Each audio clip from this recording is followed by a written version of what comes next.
இன்று நமக்காக மீட்பர் பிறந்துள்ளார். இது இயேசு கிறிஸ்துவுக்குள் பிரியமானவர்களே, இந்த நிமிட நற்செய்திக்கு இயேசுவின் நாமத்தில் நான் உங்களை அன்போடு அழைக்கிறேன். இன்று நமக்காக மீட்பர் பிறந்துள்ளார். அந்த மீட்பர் எதற்காக பிறந்தார்? மக்களுக்கு ஆறுதல் கொடுக்க, அடிமைத்தனம் இருந்த மக்களை மீட்டு அவர்கள் ஆறுதல் கொடுப்பதற்காக மீட்பர் நமக்காக பிறந்துள்ளார். மீட்பை வழங்குவதற்காக மீட்பர் பிறந்துள்ளார்.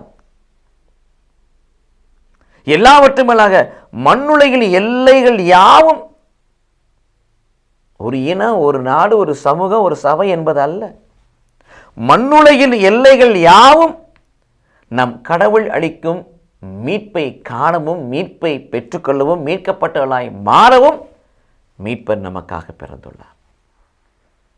அதனால் அடிக்கடி நாம் சொல்வது உண்டு, லூக்கா 19:10, இழந்து போனதை தேடி மீட்கவே மனிதகுமாரன் பூமிக்கு வந்தார். இதற்காகத்தான் மீட்பர் பிறந்தார். மீட்பர் பிறந்ததின் நோக்கத்தை நாம் புரிந்து கொள்வோம். மீட்பர் பிறந்தார், மீட்பர் பிறந்தார், ஹாப்பி கிறிஸ்மஸ் எல்லாம் பாடுறோம். ஆனால் எதற்காக பிறந்தார் என்பதை நாம் அறிந்து கொள்வதில்லை.